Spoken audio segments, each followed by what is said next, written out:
السلام علیکم ورحمۃ اللہ وبرکاتہ۔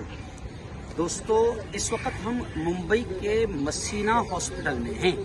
اور 10:40 ہو رہے ہیں۔ یہ خبر میں بڑے افسوس کے ساتھ سنا رہا ہوں کہ جمعیت علماء لیگل سیل کے سربراہ الحاج گلزار اعظمی صاحب جو کچھ دنوں سے اسی ہاسپٹل میں ایڈمٹ تھے، ہم یہاں پر آج سب کے سب آئے ہیں، مالیگاؤں ہے، اورنگ آباد ہے، مرخواڑہ کے تمام ذمہ داران یہاں پر آئے ہیں اور ابھی 5 منٹ پہلے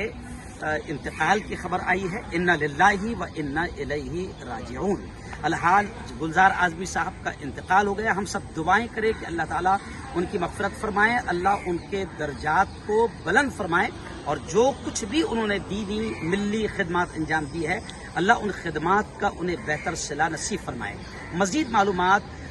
جنازے کے تعلق سے، تدفین کے تعلق سے، گھر کے تمام لوگوں کے مشورے سے آپ کی تدفین کا اور نماز جنازہ کا وقت طے ہوا ہے۔ بعد نماز عشاء 9:30 بجے نماز جنازہ ادا کی جائے گی۔ پیرو لائن پٹھان واڑی جو مرحوم کا گھر ہے، وہیں پر باقاعدہ نماز جنازہ ادا کی جائے گی، اور اس کے بعد پھر مرین لائن بڑا قبرستان جو ہے وہاں پر تدفین عمل میں آئے گی۔ میں آپ کو بتاؤں کہ اس موقع پر یوسف جی کے ہاسپٹل ہی میں تمام ذمہ داران موجود رہے۔ مالیگاؤں سے مفتی اسماعیل صاحب، ان کی پوری ٹیم، مفتی عبدالقیوم صاحب، دھولیا سے مشتاق صوفی صاحب، ایسے ہی جنتور پربھنی ضلع سے مفتی کلیم بیگ صاحب، قاری عبدالحمید صاحب، اور ممبئی کے کانگریس کے قداور نیتا نظام الدین رائن صاحب، اور